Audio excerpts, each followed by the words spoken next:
Waalaikumsalam warahmatullahi wabarakatuh.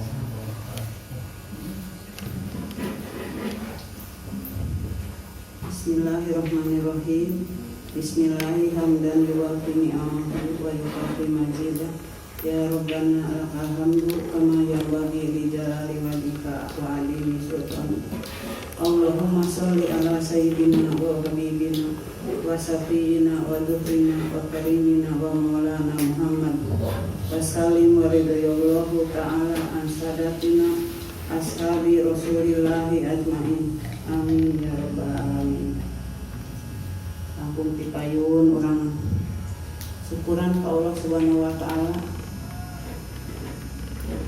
dipasihan sehat, dipasihan nikmat sehat, nikmat iman, nikmat sempat, nikmat silaturahmi. Alhamdulillah tadi siga bade hujan ageung ayeuna tapi henteu cios. Alhamdulillah urang tiasa kembali anu daramang sarehatna mun teu damang enggal damang deui. Urang teh dilakoge urang syukuran, urang salawat ke Kanjeng Nabi Muhammad sallallahu alaihi wasallam. Untuk orang jaga ini syafaat di anjeunna. Urang biasa haluit di Talaga Kausar. Urang jaga mugi-mugi kaparandak deui sadayana ieu urang anu pangaosan di majelis. Materi anu bade dugulikeun nyandak judulna Rumah Tangga Nabawi. Langsung we kana ieu kana poeina Rumah Tangga Nabawi. 1. Khadijah binti Khuwailid. Rumah tangga Nabawi yang dibangun di Mekah sebelum hijrah adalah bersama Khadijah binti Khuwailid. Beliau menikah dengan Khadijah pada usia 25 tahun, sedangkan Khadijah sendiri berusia 40 tahun. Khadijah adalah wanita pertama yang dinikahi beliau. Selama membina rumah tangga dengan Khadijah, beliau tidak menikah dengan wanita lain. Dari Khadijah inilah beliau mendapatkan keturunan. Tidak seorang pun putra beliau yang hidup. Adapun putri-putri beliau dari Khadijah adalah Zainab, Ruqayyah, Ummu Kulsum, dan Fatimah. Zainab dinikahi anak bibinya Abul As bin Arabi sebelum hijrah. Ruqayyah dan Ummu Kulsum dinikahi Utsman bin Affan tidak secara bersamaan. Fatimah dinikahi Ali bin Abu Thalib pada waktu antara perang Badar dan Uhud. Dari pernikahan Fatimah dan Ali ini lahir Hasan, Husain, Zainab, dan Ummu Kulsum. Balik pinamina Ummu Kulsum nanti Ummu Kulsum. Sebagaimana yang sudah diketahui, Nabi Shallallahu Alaihi Wasallam berbeda dengan umatnya, dengan diperbolehkan bagi beliau untuk menikahi wanita lebih dari 4 orang. Banyak tujuan dari pernikahan beliau ini. Wanita yang pernah terikat perkawinan dengan beliau ada 13 orang. 9 orang meninggal dunia sepeninggal beliau. 2 orang meninggal semasa hidup beliau, yaitu Khadijah dan Zainab binti Huzaimah yang dikenal sebagai Ummul Masakin atau ibu para miskin. Di antara semua istri beliau, ada 2 di antara mereka yang tidak pernah melakukan hubungan biologis dengan Rasulullah Shallallahu Alaihi Wasallam. 2. Saudah binti Jum'ah. Rasulullah Shallallahu Alaihi Wasallam menikahinya pada bulan Syawal tahun ke-10 dari nubuwah, tepatnya beberapa hari setelah Khadijah meninggal dunia. Sebelumnya Saudah menjadi istri anak pamannya yang bernama As-Sakran bin Amr yang kemudian meninggal dunia. 3. Aisyah binti Abu Bakar As-Siddiq. Rasulullah Shallallahu Alaihi Wasallam menikahinya pada bulan Syawal tahun ke-11 dari nubuwah, 1 tahun setelah menikahi Saudah atau 2 tahun 5 bulan sebelum hijrah. Beliau menikahinya saat dia masih berumur 6 tahun dan baru menjalani hidup bersama beliau pada bulan Syawal 7 bulan setelah menetap di Madinah. Pada saat itu umurnya 9 tahun. Aisyah adalah seorang gadis dan beliau tidak menikahi gadis kecuali Aisyah. Dia termasuk orang yang sangat dicintai Rasulullah Shallallahu Alaihi Wasallam dan merupakan wanita yang paling banyak ilmunya di tengah umat. 4. Hafsah bin Umar bin Al-Khattab. Dia ditinggal mati suaminya, Unais bin Huzafah As-Sahmi, pada waktu antara perang Badar dan Uhud. Lalu dinikahi Rasulullah Shallallahu Alaihi Wasallam pada tahun 3 Hijriah. 5. Zainab binti Huzaimah. Dia berasal dari Bani Hilal bin Amir bin Sya'sya'ah yang dijuluki Ummul Masakin atau ibunda orang-orang miskin karena kasih sayang dan kemurahan hatinya terhadap mereka. Sebelum itu dia adalah istri Abdullah bin Jahsy yang gugur syahid pada perang Uhud. Lalu dinikahi Rasulullah Shallallahu Alaihi Wasallam pada tahun 4 Hijriah. Namun dia meninggal dunia 2 atau 3 bulan setelah pernikahan ini, jadi tidak lama. 6. Ummu Salamah Hindun binti Abu Umayyah. Sebelumnya dia adalah istri Abu Salamah yang meninggal dunia pada Jumadil Tsaniyah 4 Hijriah. Lalu dinikahi Rasulullah Shallallahu Alaihi Wasallam pada Syawal tahun yang sama. 7. Zainab binti Jahsy bin Rayyab. Dia berasal dari Bani As'ad bin Huzaimah yang merupakan putri bibi Rasulullah Shallallahu Alaihi Wasallam sendiri. Sebelumnya dia adalah istri Zaid bin Harisah yang dianggap sebagai putra beliau sendiri. Zaid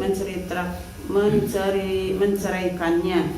Lalu Allah menurunkan ayat Al-Quran yang tertuju langsung kepada diri beliau. Maka tatkala Zaid telah mengakhiri, ini ayat Qurannya. Maka tatkala Zaid telah mengakhiri keperluan terhadap istrinya atau menceraikannya, kami kawinkan kamu dengan dia. Surat Al-Ahzab ayat 37. 8. Juwairiyah binti Al-Haris. Ayahnya adalah pemimpin Bani Al-Mustalik dari Huja'ah. Waktu itu Juwairiyah adalah bagian dari para tawanan Bani Al-Mustalik yang kemudian menjadi milik Sabit bin Qais bin Samas. Lalu Rasulullah Shallallahu Alaihi Wasallam mendebus dirinya dan menikahinya pada Sya'ban 6 Hijriah. 9. Ummu Habibah Ramlah binti Abu Sufyan. Sebelumnya dia adalah istri Ubaidillah bin Jahsy. Ia bersama suaminya hijrah ke Habasyah. Namun di sana Ubaidillah murtad dan masuk agama Nasrani dan juga meninggal di sana. Sekalipun suaminya murtad, Ummu Habibah tetap teguh dalam Islam.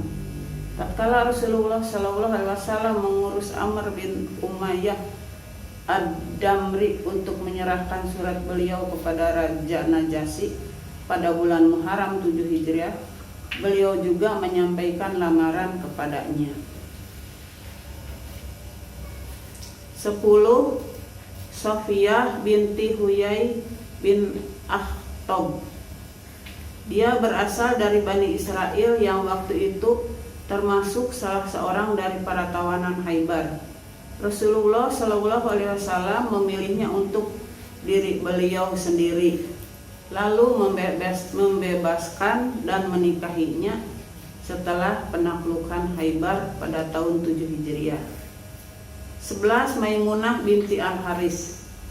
Dia adalah saudari Ummul Fadl Lubabah binti Al-Haris. Rasulullah Shallallahu Alaihi Wasallam menikahinya pada bulan Dzulqa'dah 7 Hijriah saat umroh qodok setelah habis masa idahnya. Itulah para wanita yang pernah dinikahi Rasulullah SAW dan beliau hidup bersama mereka. Ada 2 orang di antara mereka yang meninggal dunia saat beliau masih hidup, yaitu Khadijah dan Zainab binti Huzaimah. Yang berarti beliau meninggal dunia dengan meninggalkan 9 lainnya menjadi janda.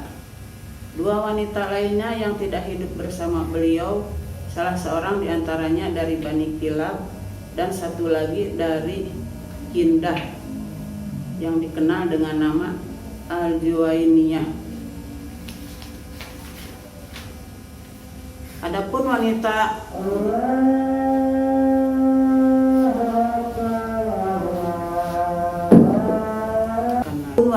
yang beliau nikahi bukan sebagai wanita merdeka adalah Maria Al-Qibtiyah yang dihadiahkan oleh Muqawqis dan melahirkan putra beliau Ibrahim, namun kemudian meninggal dunia selagi masih kecil di Madinah semasa hidup beliau pada 28 atau 29 Syawal 10 Hijriah bertepatan dengan 2 Januari 632 Masehi.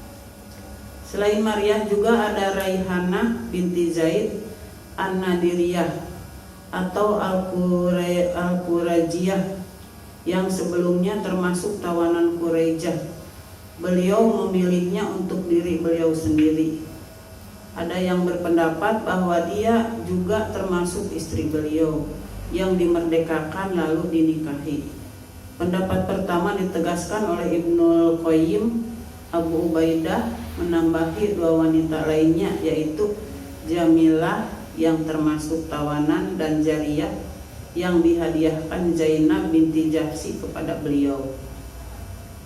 Siapa yang mengamati kehidupan Rasulullah SAW ini tentu bisa mengetahui secara pasti bahwa perkawinan beliau dengan sekian banyak wanita ini justru pada masa-masa akhir hidup beliau setelah melewati 30 tahun dari masa muda beliau, yang pada masa itu hanya bertahan bersama wanita yang justru lebih tua, yaitu Khadijah, lalu disusul Saudah.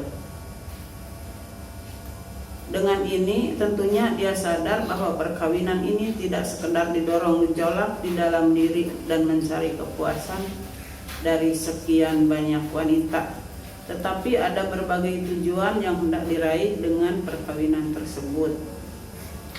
Tujuan yang bisa dibaca mengapa beliau berbesanan dengan Abu Bakar dan Umar, dengan menikahi Aisyah dan Hafsah, mengapa beliau menikahkan putri beliau Fatimah dengan Ali bin Abi Thalib, Ruqayyah dan disusul Ummu Kulsum dengan Utsman bin Affan, mengisyaratkan bahwa beliau ingin menjalin hubungan yang benar-benar erat dengan 4 orang tersebut yang dikenal paling banyak berkorban untuk kepentingan Islam pada masa-masa krisis.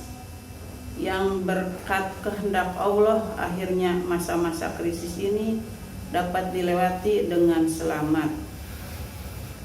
Di antara tradisi bangsa Arab adalah menghormati hubungan besanan. Keluarga besan menurut mereka merupakan salah satu pintu untuk menjalin kedekatan antara beberapa suku yang berbeda. Menurut anggapan mereka, mencela dan memusuhi besan merupakan aib, dapat mencoreng muka. Maka dengan menikahi beberapa wanita yang menjadi ummahatul mukminin, Rasulullah SAW hendak mengenyahkan gambaran permusuhan beberapa kabilah terhadap Islam dan memadamkan kemarahan mereka terhadap Islam. Tidak ada pilihan lain bagi Rasulullah SAW kecuali memilih beberapa wanita dengan usia yang berbeda-beda dan kelebihannya masing-masing guna mewujudkan tujuan ini. Dengan begitu beliau bisa membersihkan diri mereka, mendidik, mengajarkan syariat dan hukum-hukum. memberdayakan mereka dengan berbagai pengetahuan Islam. Lebih jauh lagi, beliau bisa membekali mereka untuk mendidik para wanita di pedalaman yang masih kolot atau yang sudah beradab, yang tua maupun yang muda, sehingga mereka sudah cukup mewakili dakwah terhadap seluruh kaum wanita. Para ummahatul mukminin mempunyai keutamaan yang sangat besar dalam mengajarkan berbagai kondisi kehidupan rumah tangga kepada manusia, terutama mereka yang dikaruniai usia panjang seperti Aisyah. Dia meriwayatkan banyak perbuatan dan ucapan beliau. Rupanya ini sekian sepintas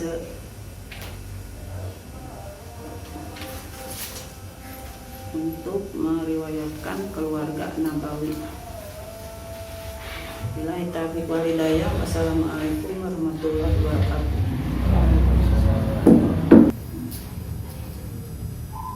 Dari penjelasannya tadi disebutkan, alhamdulillah kita sedikit banyak bisa mengambil hikmah dan manfaat dari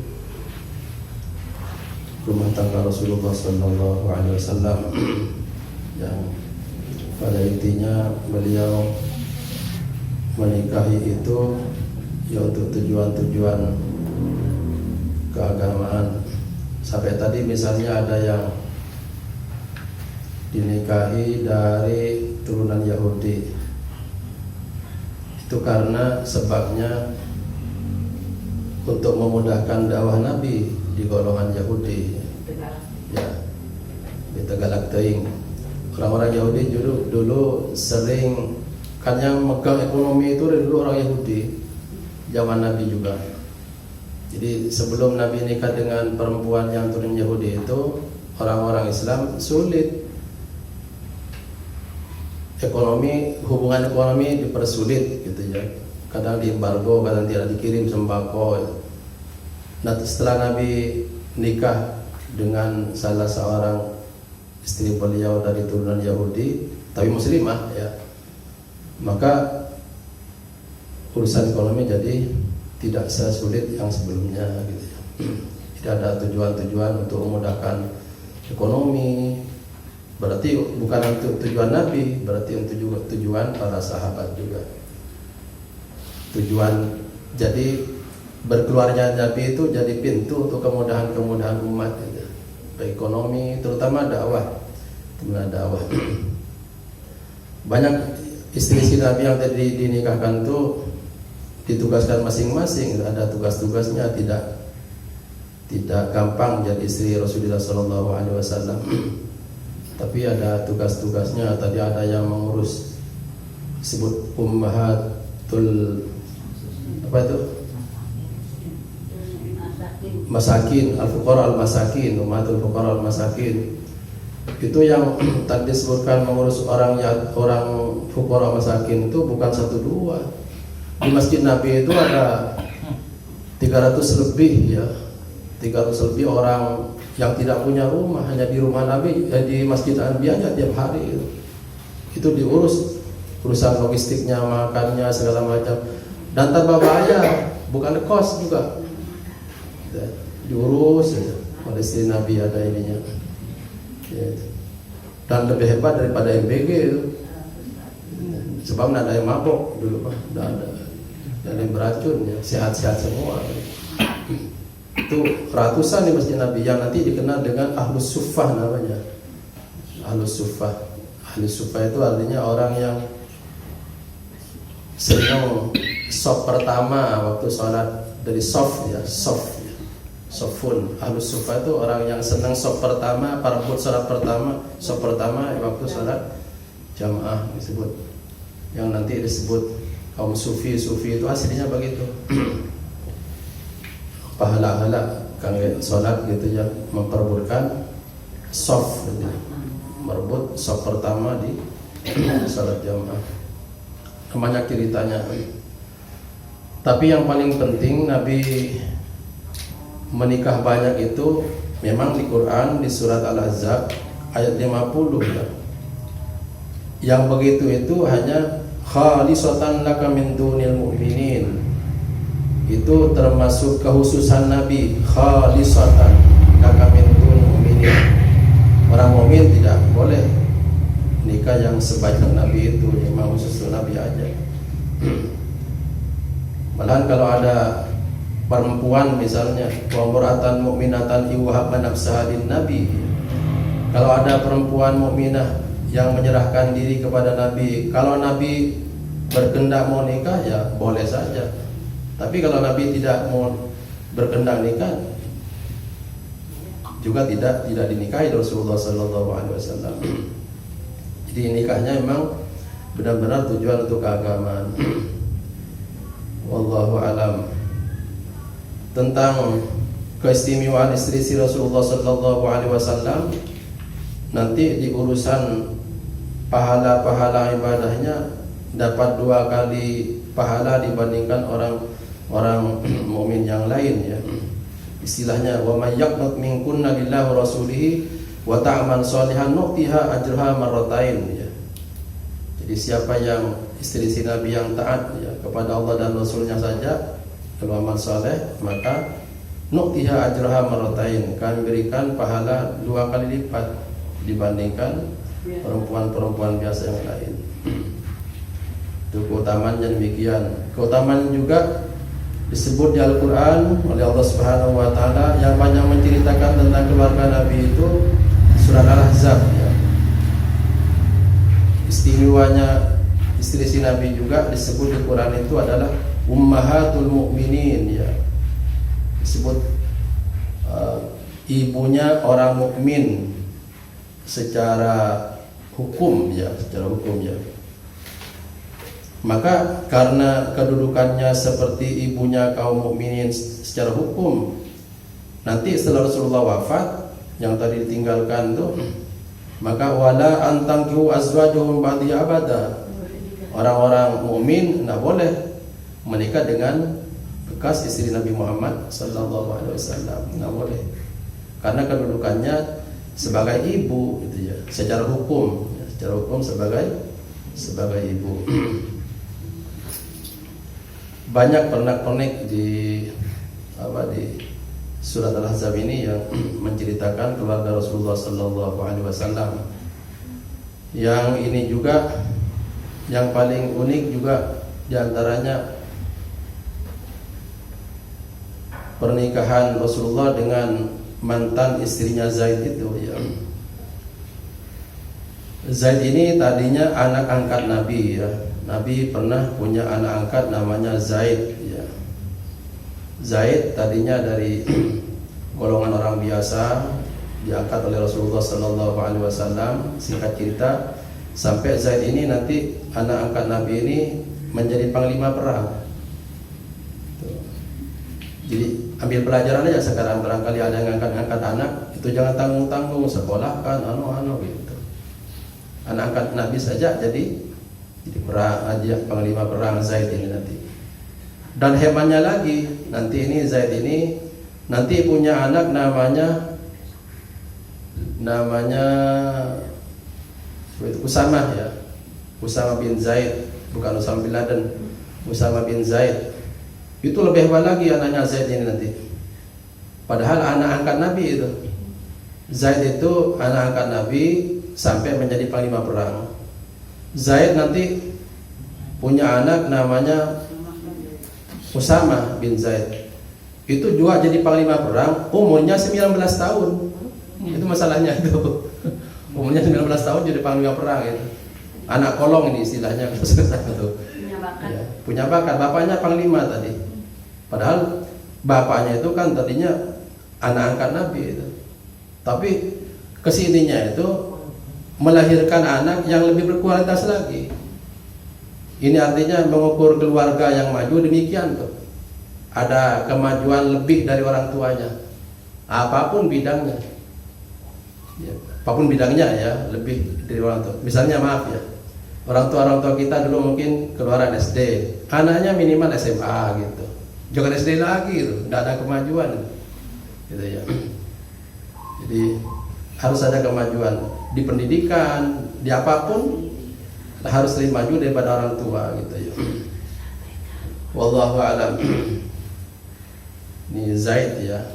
Sampai Zaid ini karena anak angkat Nabi, sampai para sahabat menyebut Zaid ini adalah putra Muhammad. Sampai diakukan oleh sahabat-sahabat yang lain sebagai putra kandung Nabi Muhammad sallallahu alaihi wasallam. Turun ayat Quran. Maka Muhammadun aba hadim min rijalikum walakin Rasulullah wa khataman nabiyyin. Muhammad itu bukan bapak dari salah seorang kalian gitu ya. Jadi kalau diangkat tuh bukan berarti kemudian jadi seperti bapak kandung gitu ya. Terus nanti disebutkan juga urusan hukum di sini itu anak angkat tidak sama dengan anak kandung. Itu urusan hukum, nanti urusan warisan misalnya gitu. Wallahu a'lam. Nah, untuk menyangkal orang-orang bahwa Zaid oleh orang-orang disebut putra kandungnya Nabi Muhammad sallallahu alaihi wasallam, Nabi nanti menikahi bekas istrinya Zaid ini ya. Kan kalau Zaid memang putra kandung Nabi, kan tidak mungkin nikah dengan istrinya Zaid, bekas istri Zaid. Nah mungkin nikah dengan bekas istrinya anak, kan tidak mungkin. Nah mungkin gitu ya. Maka nanti istrinya Zaid ini dinikahi oleh Rasulullah sallallahu alaihi wasallam yang tadinya Zainab ya. Ya. Itu Zaid dengan Zainab ini umur pernikahannya hanya setahun. Karena sering cekcok tadinya itu. Kenapa Zainab mau nikah dengan Zaid ya gitu ya? Karena disuruh Nabi tadinya. Jadi pernikahannya itu atas ketaatan ke Nabi tadinya. Taat ke Nabi aja.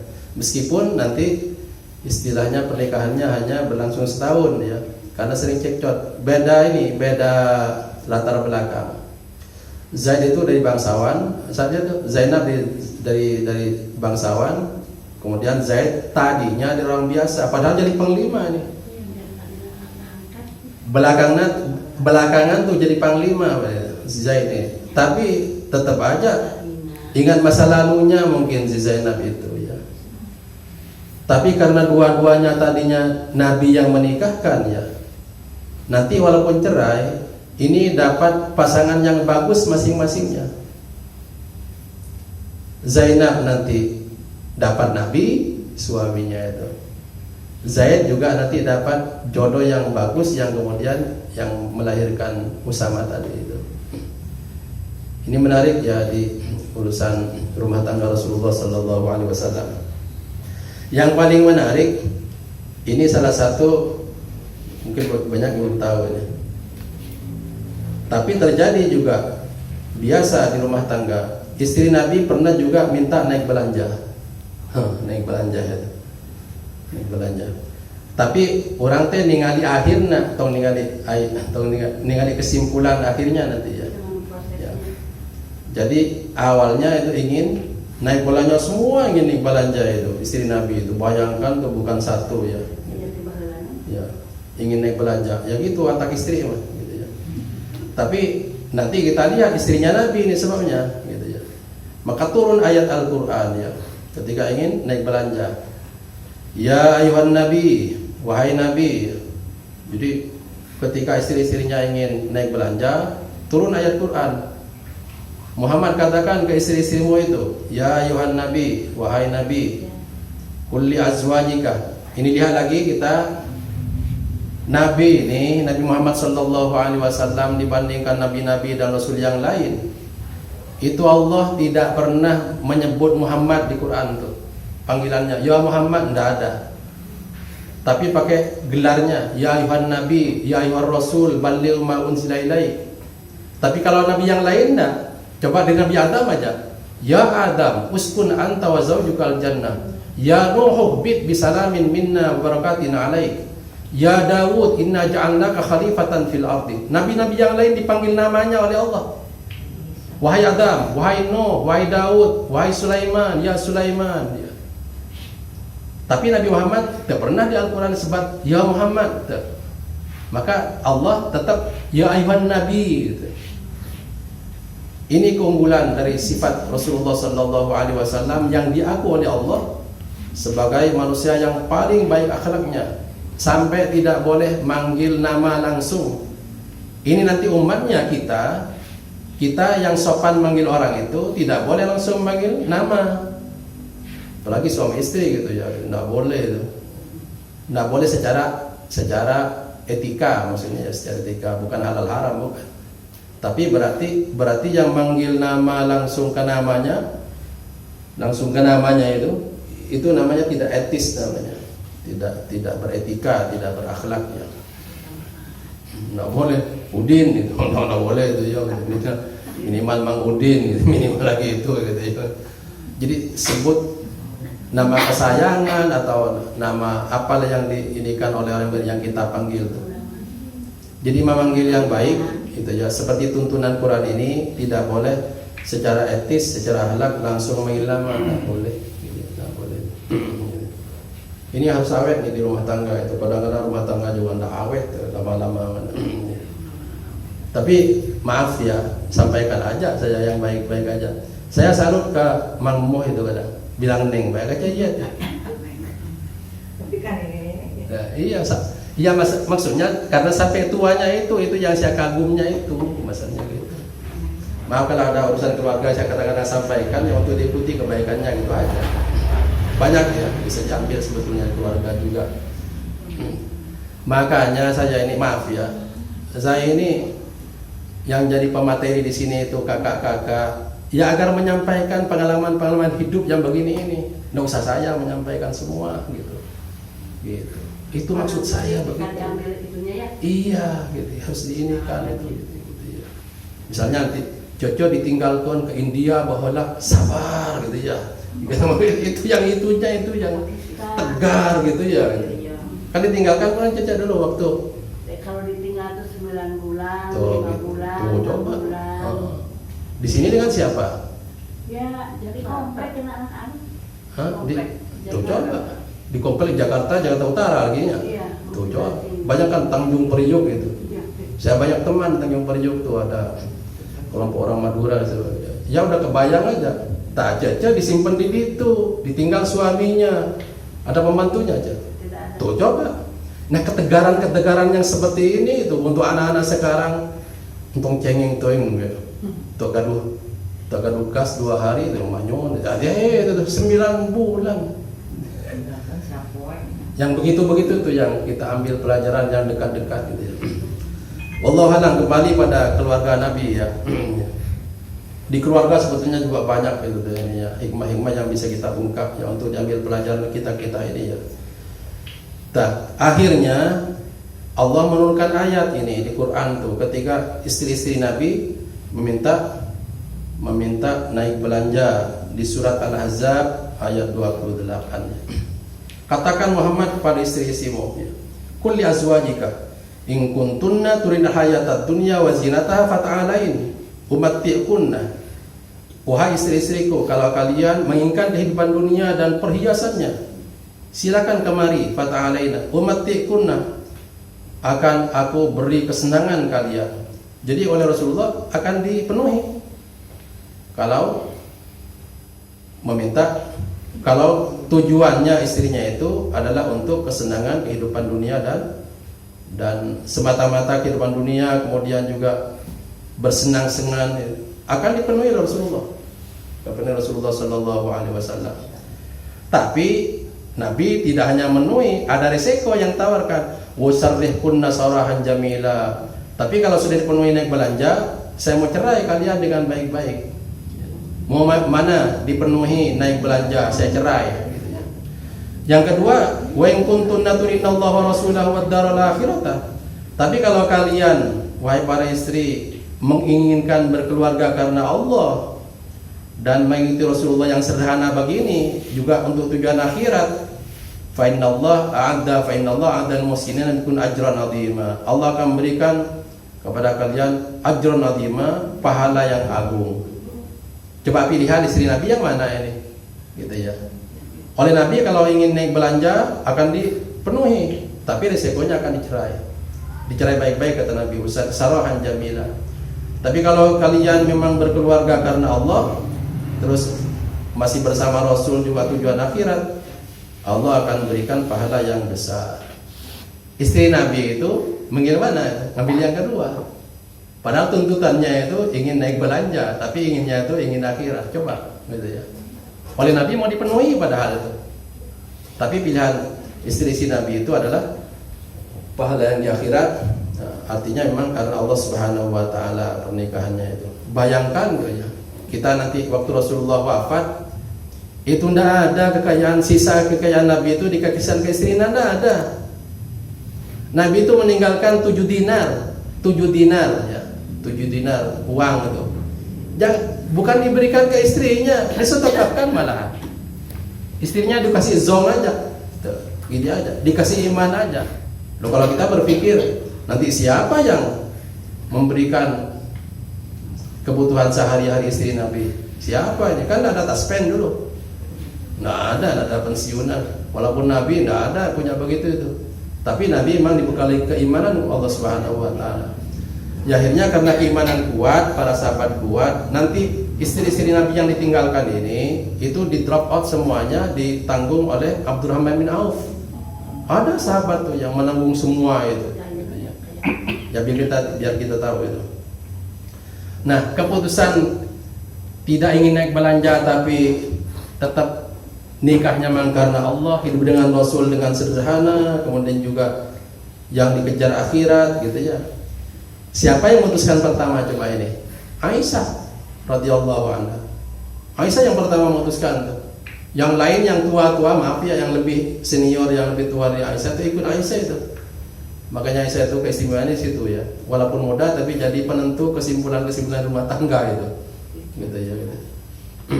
Tapi Aisyah juga waktu mau naik belanja ini didatangi oleh Abu Bakar dan Hafsah didatangi oleh Umar. Oh, kalau Hafsah itu langsung itu, Umar itu, oh itu deh. Datang itu ininya, mertuanya itu. Ya. Wallahu a'lam. Wallahu a'lam. Jadi banyak pernak-pernik yang bisa kita ambil ya, bisa kita ambil. Walaupun yang banyak belum tahu sebetulnya. Ini saya kasih tahu yang belum tahu. Ya. Nabi pernah bebesanan dengan Abu Lahab ya. Abu Lahab itu pernah jadi besan Nabi. Karena Ruqayyah itu pernah dinikahi oleh anaknya Abu Lahab pada masa jahiliyah ya. Namanya Utbah bin Abi Lahab ya.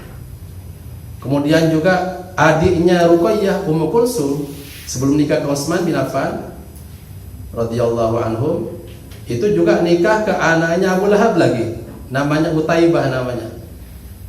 Jadi anaknya Abu Lahab itu dua pernah nikah dengan putri Nabi dua. Tapi zaman jahiliyah. Zaman jahiliyah. Setelah ayat Tabbat yada Abi Lahab wa tab, surat Al-Masad tapi yang terkenal surat apa ini? Al-Lahab ya. Itu juga namanya juga Al-Masad itu ya. Surat Tabbat turun ini, surat Al-Masad. Itu Abu Lahab memerintahkan anaknya akan mencerai putri Nabi itu. Jadi perceraian itu atas inisiatif Abu Lahab, dicerai kemudian, gitu ya. Jadi ada gitu ya, nanti ya. Itu zaman jahiliyah ya. Maka ini biar kita bisa membela keluarga Nabi nanti ya. Loh, kok nikah dengan orang itu? Ini zaman jahiliyah, belum ada aturan pernikahan secara Islam, gitu ya. Zaman jahiliyah. Maka terus nanti di keluarga Nabi kita bertanya, kalau orang tua Nabi itu Abdullah dengan Aminah, bapak ibunya Muslim tidak? Tuh, coba kita bertanya, Muslim tidak? Ya, kayaknya. Ayahnya Nabi dengan ibunya Muslim tidak? Kan belum. Pertanyaannya bagus, jawabannya bagus sebetulnya. Hanya harus juga didukung oleh ayat Quran. Ayah Nabi itu kan wafat ketika Nabi di kandungan. Berarti Nabi Muhammad baru jadi Nabi juga, belum lahir ke dunia juga. Iya, gitu ya. Kalau kita tahu urutan-urutannya ya begitu. Ini untuk membela Nabi ya. Sebab nanti banyak orang yang benci Islam karena tidak tahu sejarah. Kalau Aminah wafatnya kapan? Nabi umur berapa? 6 tahun atau berapa? Ya, 6 tahun. 6 tahun sudah diangkat jadi Nabi belum? Nabi diangkat jadi Nabi itu 40 tahun. Jadi Nabi juga diberi syariat itu nanti setelah diangkat jadi Nabi. Sebelumnya tidak ada syariat. belum ada syariat Islam maksudnya. Jadi kalau ibu dan bapaknya ya, ibunya dan bapaknya Nabi belum bersyariat Islam, ini apa artinya? Itu ada dalam masa fatrah namanya. Kosong, belum ada Nabi. Artinya belum ada syariat juga yang turunkan dari Muhammad SAW. Namanya masa fatrah antara zaman Nabi Isa sampai zaman Nabi Muhammad SAW. Itu lamanya sampai 600 tahun, tidak ada Nabi itu. Makanya nanti keluarga Nabi itu yang sebelum Nabi, terutama bapak ibunya ini gitu ya, itu belum bersyariat dengan syariat Nabi Muhammad SAW. Dan Nabi masih kecil juga, belum turunkan syariat ke beliau. Berarti bapak dan ibunya Nabi itu ada dalam masa fatrah namanya. Ini di Quran dijelaskan oleh Allah dalam surat Al-Maidah ya, ayat 19 ya. Ayat 19. Ada dalam masa fatrah. Nah, kita bertanya jauh nanti ke akhirat. Loh, di akhiratnya nanti disiksa atau dapat surga? Gitu ya. Di akhiratnya dapat surga atau dapat neraka? Dijawab di Al-Quran di surat Al-Isra, "Wa ma kunna mu'adzabain hatta nab'atsa rasula." Kami tidak akan mengadab orang, kata Allah, sebelum diutus Rasul. Jadi sebelum diutus Rasul itu tidak diadab oleh Allah Subhanahu wa taala. Jadi biar kita tahu membela ya, membela. Banyak itu yang tidak tahu begini, yang tidak tahu keluarga Rasulullah sallallahu alaihi wasallam. Ya. Jadi nanti seperti ayah dan ibu Nabi itu tadinya ada dalam masa fatrah gitu ya. Di akhiratnya disiksa atau tidak, Allah berfirman, kami tidak akan menyiksa orang sehingga kami mengutus seorang rasul gitu. Wa ma kunna mu'adzabina hatta nab'atsa rasula. Surat Al-Isra ayat 15. Jadi banyak yang perlu kita tahu juga sejarah. Artinya sejarah jahiliyah maksudnya sebelum jahiliyah itu masa sebelum ajaran Islam. Itu siapa saja yang masuk itu gitu ya. Terutama orang-orang dekat Rasulullah SAW. Sebab sejak sekarang itu ya Allah di Facebook di mana banyak itu yang tidak tahu sejarah itu. Jadi menjelek-jelekkan keluarga Rasulullah SAW. Padahal tidak tahu itu mereka itu hidup kapan gitu. Apa sebelum Nabi atau setelah Nabi. Banyak Alasannya gimana? Iya, alasannya gimana. Ya akhirnya nanti kan kebencian ke Nabi lama-lama itu. Itu naudzubillah min dzalik. Karena tidak tahu membela. Banyak sampai juga seperti Abu Hurairah itu banyak itu dijadikan alat untuk menghina Islam nanti gitu ya. Karena tidak tahu sejarahnya Abu Hurairah misalnya itu. Abu Hurairah itu kan paling banyak, termasuk yang paling banyak mendirikan hadis Nabi sallallahu alaihi wasallam. Padahal waktu dengan Nabi hanya 4 tahun. Masuk akal kalau orang di luar Islam. Masa orang yang hanya 4 tahun bisa mendirikan hadis yang banyak, berarti hadisnya banyak yang palsu. Gitu nantinya. Cari kelemahannya ya. Cari kelemahannya. Padahal Abu Hurairah walaupun sebentar, itu betul-betul itu menggunakan waktunya untuk bersama Nabi. Makanya banyak dalam hadis Nabi. Gitu cerita singkatnya. Semoga kita oleh Allah Subhanahu wa taala membela Rasulullah sallallahu alaihi wasallam. Allah saja membela panggilannya tidak sebut Muhammad di Quran tuh. Tapi disebut An-Nabi, disebut Ar-Rasul gitu ya. Allah aja sopan manggil Nabi gitu. Mudah-mudahan kita juga tahu sejarah dikit-dikit juga, tapi mudah-mudahan termasuk dari pembelaan kepada Rasulullah sallallahu alaihi wasallam. Harapan kita juga di akhirat mudah-mudahan kita giliran dibela oleh Nabi Muhammad sallallahu alaihi wasallam. Itu yang paling penting. Subhanakallah bihamdika asyhadu an la ilaha illa anta astaghfiruka wa atubu ilaik. Allahumma shalli ala Muhammad wa ala ali Muhammad wa sallallahu ala Ibrahim wa ala Muhammad wa ala ali Muhammad wa barik ala Ibrahim fil alamin innaka Hamidum Majid. Subhanakallah bihamdik asyhadu an la ilaha illa anta astaghfiruka wa atubu ilaik. Assalamualaikum warahmatullahi wabarakatuh.